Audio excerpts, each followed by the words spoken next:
Welcome to my YouTube channel. तो आज का जो वीडियो है आप सभी स्टूडेंट्स के लिए बहुत ज़्यादा इंपॉर्टेंट है, जो लोग भी इस साल सीबीएसई के क्लास 10th के स्टूडेंट्स होंगे, यानी जो लोग भी 2025 में अपना बोर्ड एग्ज़ाम्स देंगे, उन सभी बच्चों के लिए वीडियो बहुत ज़्यादा इंपॉर्टेंट है। इस वीडियो को आप एंड तक देखें, क्योंकि आज आपको इसमें बताया जाएगा कि आखिर क्या कुछ ऐसे चेंजेस हैं जो इस बार आपके क्लास 10th में होने वाले हैं, या फिर कह लो हो रहे हैं, या फिर हो चुके हैं, जिनको आप सभी बच्चों को जानना बहुत ज़रूरी है।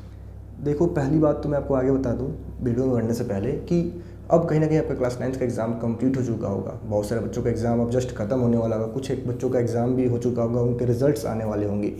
तो अब आपका नया क्लास जो स्टार्ट हो रहा है क्लास 10th, और ये एक ऐसा क्लास है जो आप पहली बार क्लास 10th में आप बोर्ड एग्ज़ाम्स देने जा रहे होते हो। बोर्ड एग्ज़ाम्स का मतलब क्या है कि अगर हम लोग पहले चेंज की बात करें तो पहला चेंज तो आपको यही देखने को मिलता है। अभी तक आप क्लास 9th में, जब भी आप क्लास 9th में, क्लास 7th में, क्लास 8 में, 6 में, जब भी आप अपने फाइनल एग्ज़ाम्स दिए हो, चाहे कोई भी अपने स्कूल्स का आप एग्ज़ाम दिए हो, तो उसका जो पेपर हो रहा होता है, उसका जो पेपर है उसको कौन फॉर्म कर रहा होता है, तो उसके पेपर, आपके पेपर्स को फॉर्म कर रहा होता है आपका स्कूल। आपकी कॉपी भी कहाँ चेकिंग होती है, तो आपके स्कूल्स में चेक हो रही होती है। ये सारी चीज़ें हो रही होती हैं, ठीक है। लेकिन अब आपका पहला चेंज यही हो जाएगा यहाँ पे कि अब आपका बोर्ड एग्जामिनेशन होगा, ठीक है, बोर्ड एग्ज़ाम्स होगा। और बोर्ड एग्ज़ाम की जो कॉपियाँ होंगी या फिर जो क्वेश्चन पेपर होगा, ये कौन डिसाइड करेगा, तो ये आपका डिसाइड करेगा सीबीएसई बोर्ड। ना तो कॉपी अब आपके स्कूल में चेक होगा, ना ही क्वेश्चन पेपर आपके स्कूल के टीचर द्वारा फॉर्म किया जाएगा। तो इसके अपने बेनिफिट्स भी हैं और इसके अपने कह लो नुकसान भी हैं। बेनिफिट इसका ये है कि ये जो पेपर होगा आपके क्लास 9th के कंपेयर में ईजी होगा। पहला बेनिफिट आप बच्चों को ये मिलेगा। दूसरा बेनिफिट मिलेगा कि जो उनकी कॉपी चेकिंग होती है ये सीबीएसई के प्रोसेस के अकॉर्डिंग होती है, तो आपको स्टेप मार्किंग्स भी मिलेंगे। तो कहीं ना कहीं आप बच्चों का मार्क्स इंक्रीज होने वाला है। लेकिन ऐसा नहीं कि अब आप ये न्यूज़ सुन के, ये वीडियो देख करके पढ़ना ही छोड़ दो, ऐसा नहीं। पढ़ाई करोगे तभी आपके मार्क्स इंक्रीज होंगे। तो आपको रेगुलर पढ़ाई करने की बहुत ज़्यादा ज़रूरत है। रेगुलर पढ़ाई करो, रेगुलर पढ़ाई करो, याद रखना है, ये मंत्रा है, ठीक है।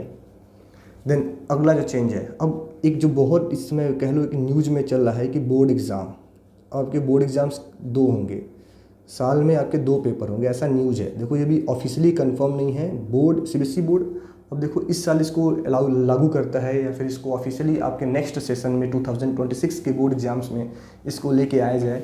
लेकिन ऐसा बोला जा रहा है कि अब सीबीएसई बोर्ड के 2 बोर्ड एग्ज़ाम्स होंगे, एक मिड टर्म में और एक फाइनल टर्म में। तो आपके 2 बोर्ड एग्ज़ाम्स होने वाले हैं, बट अभी ये ऑफिशियली कंफर्म न्यूज़ नहीं है कि इस बार होंगे कि नहीं होंगे। आगे ऐसा सीबीएसई बोर्ड प्लान कर रहा है, तो ये कुछ चेंजेस भी हो सकते हैं। हो सकता है आपको 2 बोर्ड एग्जाम्स भी देखने को मिले, बट चांसेस बहुत कम है, ठीक है। थर्ड नंबर पे जो न्यूज़ काफ़ी चल रहा है, ओपन बुक एग्ज़ाम। अब सीबीएसई एक नया रूल लेके आ रहा है ओपन बुक एग्ज़ाम का भी, लेकिन जो खैर इस बार तो ये नहीं है, ये आप सभी बच्चों के लिए नहीं है। लेकिन ऐसा हो सकता है कि ओपन बुक एग्ज़ाम होगा, यानी आपको बुक लेकर के अपना क्वेश्चन पेपर देना होगा। बुक भी आपके पास होगी और क्वेश्चन पेपर होगा, और आपको उसमें से फाइंड आउट करके अपना आंसर लिखना है, ठीक है। तो ओपन बुक एग्ज़ाम्स भी हो सकता है। ये कुछ न्यूज़ हैं जो मार्केट में आपके चल रहे हैं, जो कुछ चेंजेज आपके बोर्ड एग्जाम्स में इस बार होने वाले हैं। साथ ही साथ फोर्थ न्यूज़, आपकी न्यू एनसीईआरटी बुक आ चुकी है। न्यू एनसीईआरटी बुक मार्केट में खैर तो पिछले साल से मिल रही है। तो अगर आपके पास ओल्ड एनसीईआरटी बुक है तो भी आपका काम चल जाएगा, बट अगर आपको किताब खरीदना है तो आप न्यू एनसीईआरटी बाई करेंगे, ठीक है। आपको न्यू एनसीईआरटी मिल जाएगा, जो कि आपके न्यू पैटर्न पे है, क्योंकि बहुत सारे चैप्टर्स और सिलेबस आपके ओल्ड एनसीईआरटी से हटा दिए गए हैं। ऐसा नहीं कि आपके पास पुरानी किताब है तो काम नहीं चलेगा, काम चल जाएगा, ठीक है। आप हमारा एक सीबीएसई का सिलेबस वाला वीडियो है, आप उसको देख सकते हो कि अगर आपके पास ओल्ड एनसीईआरटी है तो आप उसको न्यू एनसीईआरटी के जैसे कैसे यूज कर पाएंगे। तो अब ये भी चेंजेस हुए हैं, तो अगर आप नई किताब खरीदने जा रहे हैं तो आप न्यू एनसीईआरटी की बुक बाई करेंगे। ये कुछ चेंजेस हैं जिनको आपको जानना जरूरी था। Thank you.